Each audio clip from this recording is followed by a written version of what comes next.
शराब मामले में आरोपी बीआरएस एमएलसी कविता दूसरी बार ईडी के सामने पेश हुई। सोमवार को करीब 10.5 घंटे तक लंबी सुनवाई चलती रही और ऐसा लगता है कि जांच में एक अहम सबूत हाथ लगे हैं। ईडी के अधिकारियों ने आज सुबह 11 बजे दोबारा सुनवाई में शामिल होने पर नोटिस जारी किया है। ईडी की जांच में कविता पेश होने जा रही है और एक बार फिर से हलचल मची हुई कि सोमवार सुबह 10:30 बजे ईडी ऑफिस पहुंची एमएलसी कविता रात 9:30 बजे निकली। जांच के अंतर्गत ईडी के अधिकारियों ने दस्तावेज और बयान पर कविता के हस्ताक्षर लिए हैं। कविता की ईडी की जांच में दिलचस्प बातें सामने आई है। ऐसा लगता है कि ईडी के अधिकारियों ने कविता से 14 सवाल पूछे। उसके अविवाहित होने के कारण अधिकारियों ने उससे पूछताछ की है, लेकिन ऐसा लगता है कविता ने ईडी के अधिकारियों से पूछा क्या उन्हें आरोपी के तौर पर बुलाया गया था। कविता ने पूरे ट्रायल के ऑडियो और वीडियो रिकॉर्डिंग मांगी। खबर है कि ईडी के अधिकारियों ने पूरी जांच रिकॉर्ड कर ली है। कविता ने कहा वे केवल राजनीतिक दबाव के कारण बिना सबूत जांच कर रहे हैं। ईडी अधिकारियों की जांच में पारदर्शिता नहीं है। उन्होंने कहा उन्होंने कोई गलत काम नहीं किया है। उसके लिए ईडी कार्यालय पहुंचने के समय तक अधिकारी नहीं आए। कविता ने अधिकारियों से पूछा जब सुप्रीम कोर्ट में याचिका लंबित है तो वे जांच क्यों कर रहे हैं। पता चला है कि कविता ने अधीरता जाहिर करते हुए कहा उसे घंटों कमरे में बैठाया जाता था और मानसिक रूप से प्रताड़ित किया जाता था। कविता ने पूछा यह मीडिया में कैसे लीक हो गया, उनका फोन नष्ट कर दिया गया। ईडी ने अधिकारियों से कहा वे उनके फोन की पूरी जांच कर सकते हैं। कविता का कहना है कि वे जांच में सहयोग कर रही है, लेकिन असहयोगी के रूप में चित्रित किया जा रहा है। केंद्र में बीजेपी अब की बार किसान सरकार के नारे के साथ बीआरएस पार्टी पर हमला कर रही है और सीएम केसीआर ने कहा कि तेलंगाना की प्रगति में हर कदम पर बाधाएं खड़ी की जाएगी। केसीआर ने आध्यात्मिक सभाओं में रैंकों को आध्यात्मिक संदेश दिया है। उन्होंने पार्टियों द्वारा किए गए बुरे प्रचार का मुकाबला करने के लिए सतर्कता बरतने का आह्वान किया है। केसीआर ने कहा राज्य अच्छा हो तो काफी नहीं है, देश भी अच्छा होना चाहिए। उन्होंने कहा कि दृष्टि और दृढ़ संकल्प की कमी है, इसलिए उन्होंने देश के लिए एक नया एजेंडा निर्धारित किया है और राष्ट्रीय राजनीति को प्रभावित करने के लिए भारतीय राष्ट्र समिति के रूप में एक शासन शुरू किया है। उन्होंने पूछा क्या तेलंगाना में इस तरह का शासन आएगा। इसका उन्हें डर है। उनकी पार्टी है जिसने हजारों हमलों और लाखों साजिशों को हराया है। यात्रा में साहसिक कदम है तो मेरी ताकत हो, उन्होंने वरिष्ठों को प्रोत्साहित किया है। तेलंगाना को 14 साल के लंबे संघर्ष के बाद हासिल किया गया है। इसे योजनाबद्ध तरीके से एक एक करके विकसित किया जा रहा है। उन्होंने याद दिलाया कि बीआरएस ने लाखों प्रतिबद्ध कार्यकर्ताओं के अतुलनीय प्रयासों से अविश्वसनीय सफलताएं हासिल कर राज्य में 2 बार सत्ता के बागडोर अपने हाथ में ले ली है। उन्होंने कहा कि वे आंदोलन के नायक थे। आज नए तेलंगाना के निर्माण योद्धाओं के रूप में लगन समर्पण भाव के काम करते हुए अभूतपूर्व सफलता हासिल करना है। उन्होंने कहा आपकी ताकत से ही बीआरएस 60 लाख सदस्यों वाली अजय ताकत के रूप में विकसित हुई है। केसीआर ने कहा पंचायत से लेकर सांसद तक किसी के लिए भी यह नामुमकिन है।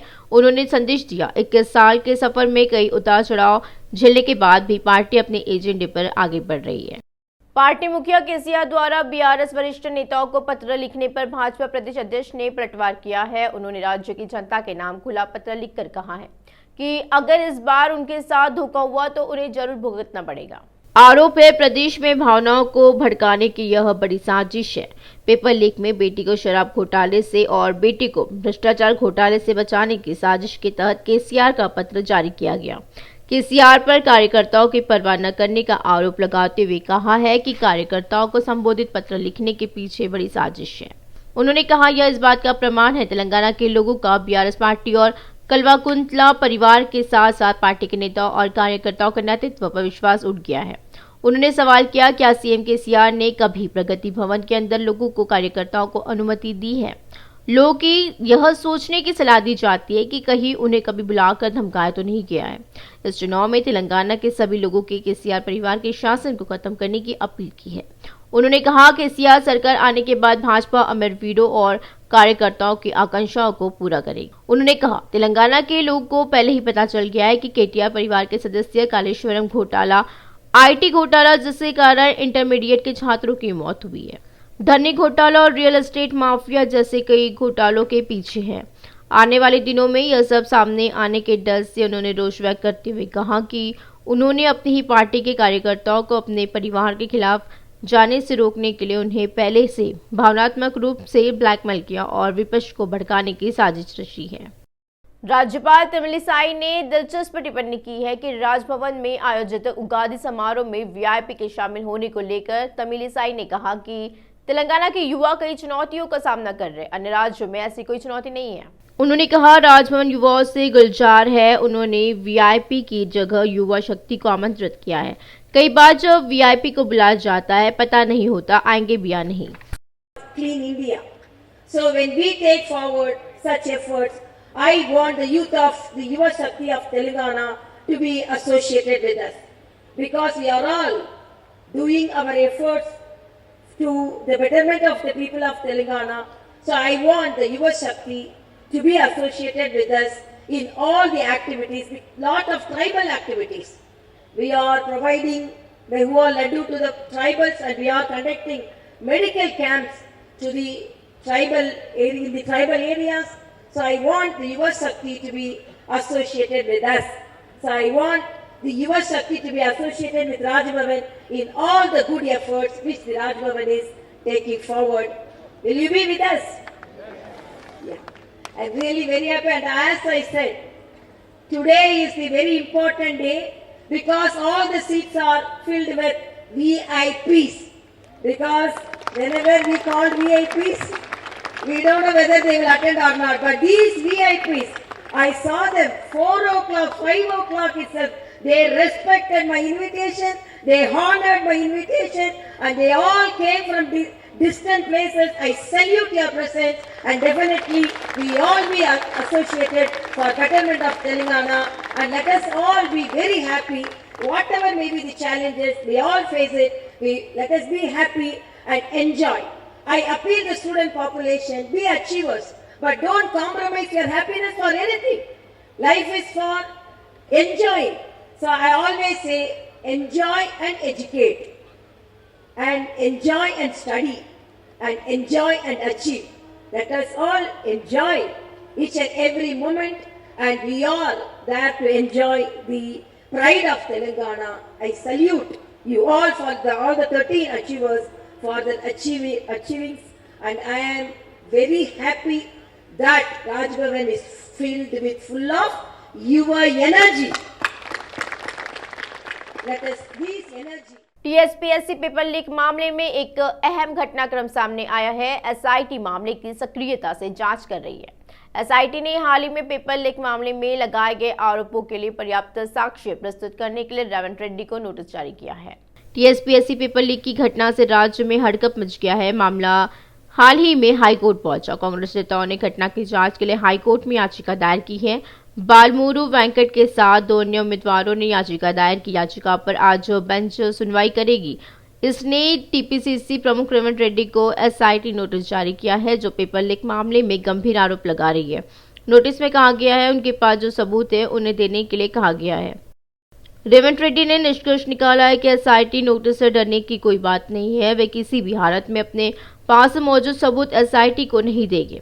राज्य लोक सेवा आयोग ने स्पष्ट कर दिया कि परीक्षा के प्रश्न पत्र लीक होने के मामले की जांच वर्तमान जज से कराई जाए। उन्होंने मांग की कि टीएसपीएससी पेपर लीक मामले का खुलासा होने पर सिटिंग जज द्वारा जांच की जानी चाहिए। चिकटपल्ली सभा में बीएसपी द्वारा टीएसपीएससी प्रबंधन की कमियों पर एक पावर पॉइंट के माध्यम से प्रस्तुति दी गई है। पार्टी के प्रदेश अध्यक्ष आरएस प्रवीण कुमार ने मांग की कि इस मामले में जिम्मेदार आरोपियों को आजीवन कारावास की सजा दी जानी चाहिए। उन्होंने साफ किया कि मामले में तथ्यों का पता लगाने के लिए वह सुप्रीम कोर्ट का दरवाजा खटखटाएंगे। उधर बीआरएस नेता विपक्ष की आलोचना से नाराज एमएलसी पल्ला राजेश्वर रेड्डी ने आरएस प्रवीण कुमार को पेपर लीक की घटना पर राजनीतिक नीति से बात न करने की सलाह दी है। उन्होंने कहा कि विपक्ष की यह कहने का कोई मतलब नहीं है, उन्हें एसआईटी पर भरोसा नहीं है। यदि आपके पास कोई सुझाव है तो कृपया कीचड़ न उछालें।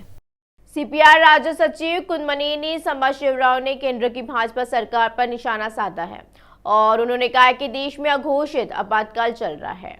उन्होंने कहा 9 साल में देश में एक भी बीजेपी नेता पर सीबीआई या ईडी का कोई मामला या छापेमारी नहीं हुई।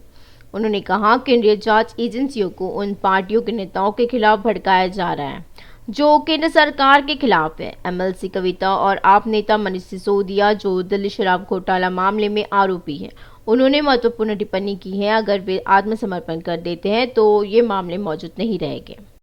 तेलंगाना एमएलए कोटे के 3 एमएलसी सीटों के लिए हुए चुनाव में बीआरएस के प्रत्याशी सर्वसम्मति से चुने गए। जब तक नामांकन की जांच पूरी हुई तब तक 4 नामांकन दाखिल किए जा चुके थे। जिनमें से चुनाव अधिकारी ने ये घोषणा की कि निर्दलीय उम्मीदवार के रूप में चुनाव लड़ने वाले पालमुरी कामला का नामांकन खारिज कर दिया गया। उन्होंने खुलासा किया कि शेष बीआरएस उम्मीदवारों चल्ला वेंकटरामी रेड्डी, देशपति श्रीनिवास और नवीन कुमार कुरमैया का नामांकन वैध थे।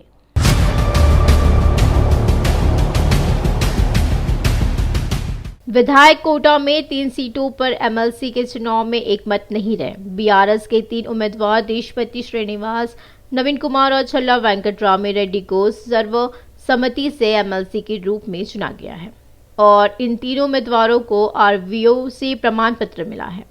इन विधायकों के कोटे के एमएलसी चुनाव के लिए नामांकन वापस लेने की समय सीमा आज समाप्त हो गई है। मंत्री प्रशांत रेड्डी, मल्लार रेड्डी, कई बीआरएस विधायक और एमएलसी ने उन्हें बधाई दी है। बाद में 3 एमएलसी ने प्रगति भवन में मुख्यमंत्री केसीआर से मुलाकात की और आभार व्यक्त किया है। सीएम ने नए एमएलसी को आशीर्वाद और शुभकामनाएं दी है। सीएम केसीआर ने राज्य विधान परिषद के विधायक कोटे के चुनाव के लिए अपने उम्मीदवारों की घोषणा कर दी है।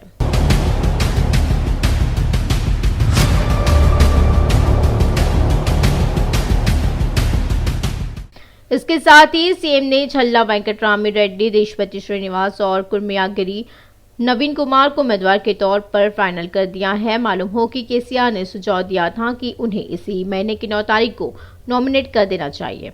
सीएम केसीआर ने विधानसभा मामले के मंत्री व्यामुला प्रशांत रेड्डी और बीआरएस के महासचिव पल्ला राजेश्वर रेड्डी को उनसे संबंधित व्यवस्थाओं को देखने का आदेश दिया है।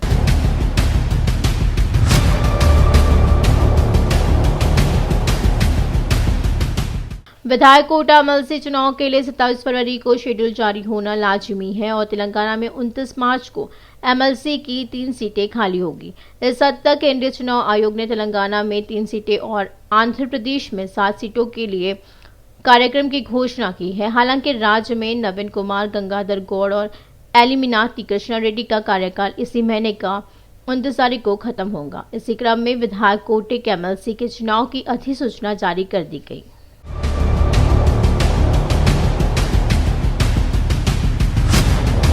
सीएम केसीआर ने एमएलसी के तौर पर काम कर रहे नवीन कुमार को एक बार फिर मौका दिया है। केसीआर ने देशपति श्रीनिवास को आश्वासन दिया, जो पूर्व में शिक्षक थे और आंदोलन में सक्रिय थे और वर्तमान में सीएम कार्यालय के ओएसडी है।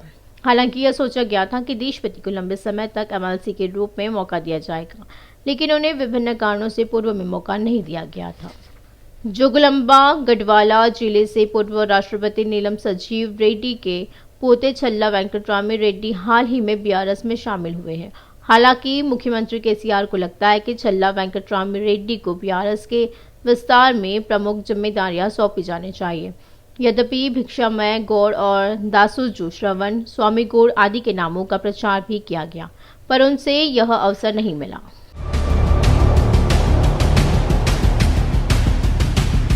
जूनियर लेक्चर परीक्षा के प्रश्न पत्र पर हाईकोर्ट ने एक अहम आदेश जारी किया है। टीएसपीएससी द्वारा केवल अंग्रेजी में पेपर 2 देने के फैसले की जांच करने वाली पीठ ने आदेश दिया कि इसे तेलुगु में भी दिया जाएगा। हाईकोर्ट ने तेलंगाना लोक सेवा आयोग द्वारा जूनियर लेक्चर परीक्षा का प्रश्न पत्र अंग्रेजी में ही देने के फैसले को रद्द कर दिया है। उच्च न्यायालय ने टीएसपीएससी को तेलुगु में भी प्रश्न पत्र जारी करने का निर्देश दिया। अदालत जूनियर लेक्चर के पदों को भरने के लिए पिछले साल 9 दिसंबर को जारी अधिसूचना के अनुसार आयोजित परीक्षाओं के लिए अंग्रेजी में दिए जाने वाले प्रश्न पत्रों को चुनौती देने वाली याचिका पर हाईकोर्ट में सुनवाई कर रही है। सुप्रीम कोर्ट ने तेलंगाना सरकार की ओर से मुख्य सचिव द्वारा दायर याचिका पर केंद्र सरकार को नोटिस जारी किया है और जिसमें आरोप लगाया गया है कि राज्यपाल ने विधानसभा द्वारा पारित बिलों को लंबित रखा है। अगली सुनवाई इस महीने की 27 तारीख को टाल दी गई है। बेंच ने कहा कि इस मौके पर राज्यपाल को नोटिस जारी किया जाएगा। केंद्र की ओर से सॉलिसिटर जनरल तुषार मेहता ने दलीलें पेश की। उन्होंने कहा कि उन्हें नोटिस नहीं चाहिए, उन्हें पता चल जाएगा क्या हो रहा है। उन्होंने अदालत से कहा वह बिलों के पारित होने की प्रगति के बारे में अदालत को सूचित करेंगे, बेंच से अपील करेंगे और नोटिस को जरूरत नहीं है। संवैधानिक स्थिति को देखते हुए नोटिस जारी नहीं करने का अनुरोध किया गया था। इस हद तक अदालत ने इस महीने की 27 तारीख को सुनवाई स्थगित कर दी।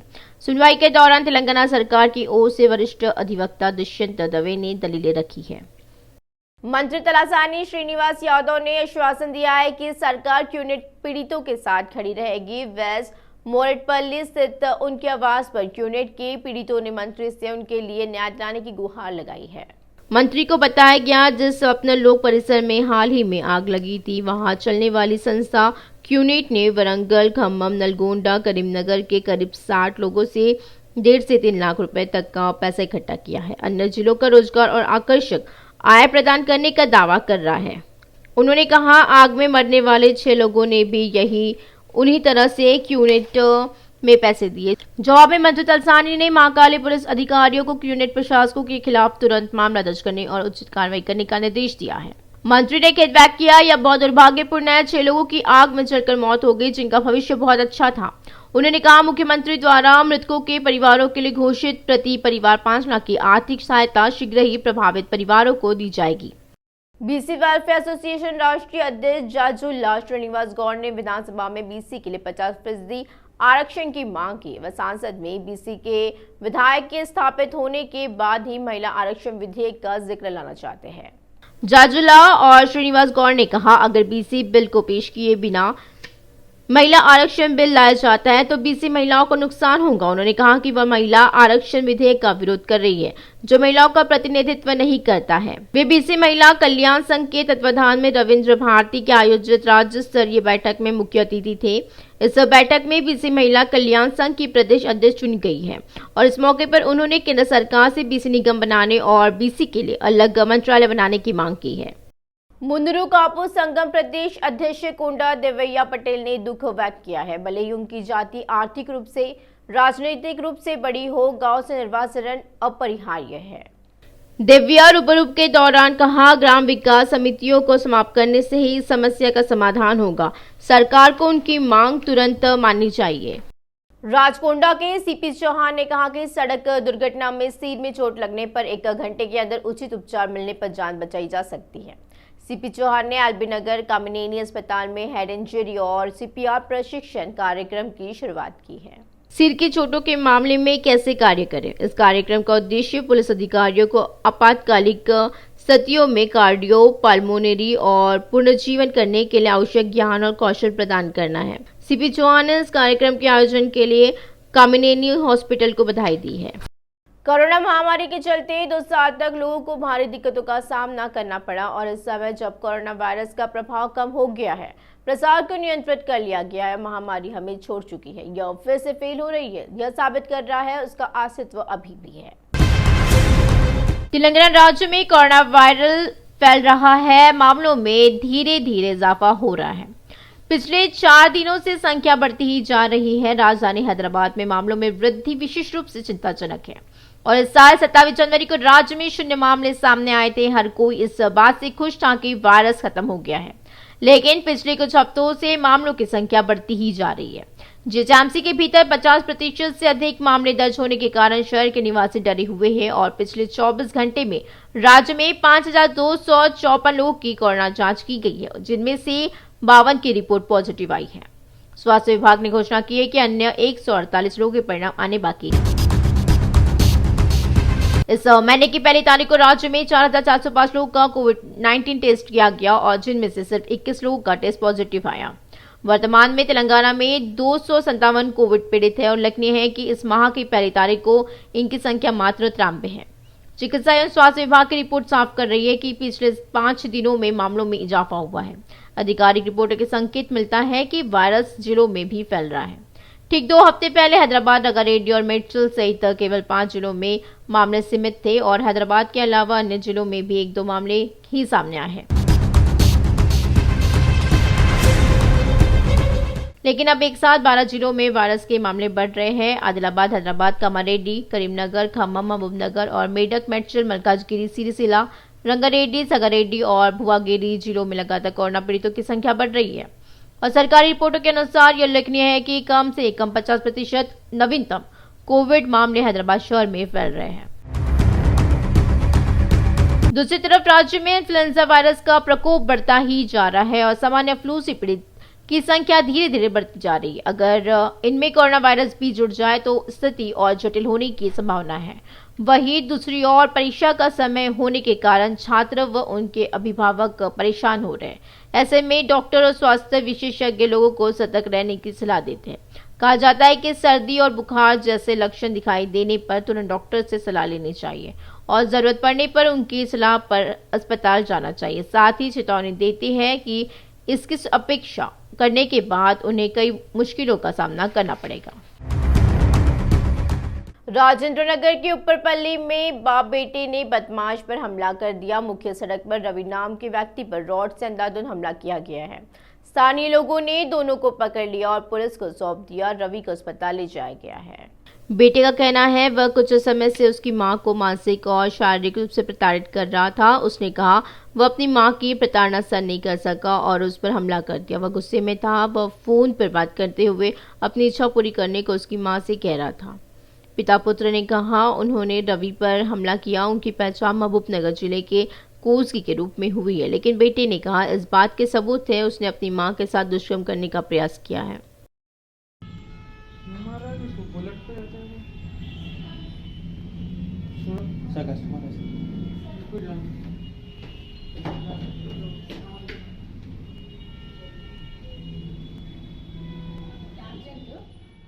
शमीरपेट मंडल के माजिदपुर में बड़ा हादसा टल गया। बच्चों को ले जा रहे स्कूल बस अनियंत्रित होकर सड़क किनारे पेड़ से टकराकर खाई में जा गिरी। घटना में बच्चों को मामूली चोटें आई हैं। श्री चैतन्य स्कूल की एक बस शमीरपेट से बच्चों को तुनकुंटा की ओर छोड़ते समय नियंत्रण खो बैठी और सड़क किनारे एक पेड़ से जा टकराई। बिना रुके गड्ढे में जा गिरी। बस में सवार करीब 40 बच्चों को मामूली चोटें आई हैं। बच्चों को तुरंत नजदीकी अस्पताल ले जाया गया और इलाज किया गया। स्थानीय लोगों की सूचना पर पुलिस ने मौके पर पहुंचकर मामला दर्ज किया। जेसीबी की मदद से बस को गड्ढे से बाहर निकाला गया, लेकिन स्थानीय लोगों ने कहा कि चालक की हाई ब्लड प्रेशर के कारण हादसा हुआ है।